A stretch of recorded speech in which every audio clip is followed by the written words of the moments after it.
Heidi, I can't express enough how the timing of this interview is so perfect. I personally am adjusting to kids being out of the house after homeschooling all these years. And today, my family remembers the life of a precious loved one who left us so young. And choosing joy instead of hurt or pain is not easy for sure. So thank you for joining us for this part. And I want to start off with explain to us your superpower of thankfulness, why you started it, and how it affected your healing. That really stood out to me. Well, that started for me in 2011 when my husband Jack and I were going through a difficult time. He was actually going through a journey of gallbladder cancer, which he was healed from, by the way. And then during that time, I was looking for hope in the Bible. I was looking for in the New Testament, God, give me some hope to get me through this. And it seemed that wherever I went, God was taking me to verses on thankfulness. And I thought there must be something in this in 1 Thessalonians 5:16-18. Rejoice always, pray continually, give thanks in all circumstances, for this is God's will for you. If it's God's will for us, Julie, there's something in there for us. And I began my thankful journal. I began to write in it every day, one simple line, and I would number it. And the more I was thankful, I took my eyes off of what was going on around me, and I began to notice the things that actually were good in my life.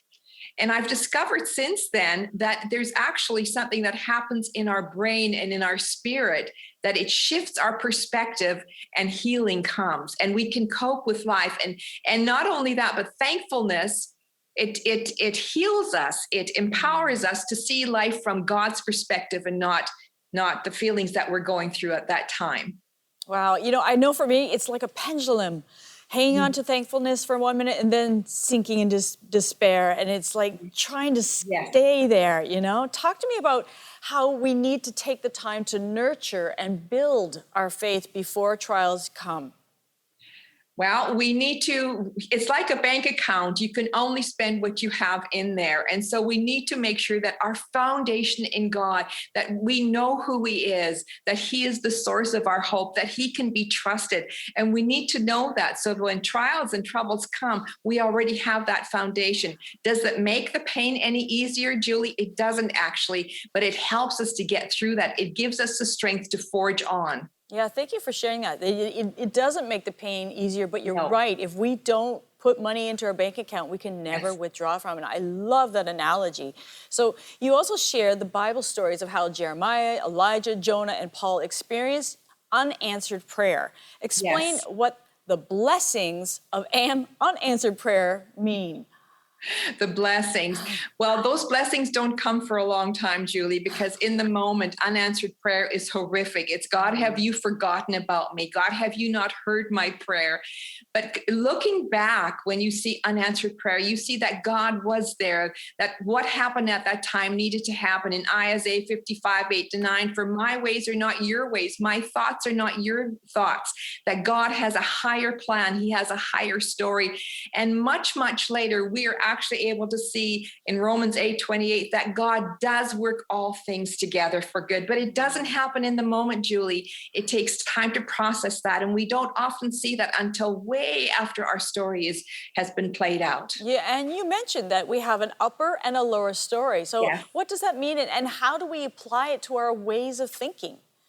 Well, there's an upper story. God knows you're in my life from the time that you and I were formed, before the foundations of the world were formed, and then the day that we're going to die. So He has that upper story, the beginning and the end. But in between there, we're going up and down these rabbit trails of trying to find our way. So it's God knows the story from beginning to end, and I have to trust Him with that story, that as I'm going through all these up and downs, disappointments, joys, pain, suffering, laughter, all of those, that they are taking me to the place that God had designed for me way before I was even conceived. Yeah, exactly. I totally agree. Well, I want to bring Mike in now and see what he wants to ask you. Yeah, as I'm pondering what you're saying, there's a question that was given to me to ask you. And I want to do it. I'm going to read it to you right off my phone. Okay. It's about Sister Helen Progine said that when she lost her sister and mother, that was the most difficult time in her life. And partly because she was a nun. So she never married or had children.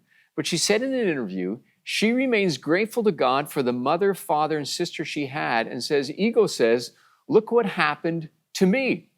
When instead we should look at it a little differently and say, look what God gave me in that beloved one. Would you agree with that? And has that been part of your healing journey as you look back with gratefulness? It is part of it. What God gave me, my loved one. You knew Jack. He was a tremendous man. He added so much to my life. He gave me so much. But in the moment, I have to say, when you're in that pain, you're just drowning in that pain. And as you begin that healing process, you begin to remember all the good things. You remember the good memories. You begin to realize what value these people had in our lives. And then you begin to be thankful for them and you can rejoice with them. And that's part of the healing journey. Oh, yeah, absolutely. Well, Heidi, thank you so much for your inspiring story. It's been so wonderful to have you join us on the show. Thank you for coming here today and sharing your heart, and stay safe out there in BC. Thank you. Thank you. It's been wonderful to be on with you. We need hope during this season, and it's a good topic to talk about right now. Absolutely do need hope. Okay, so stay with us at The Perspective. The Word with Mike is next.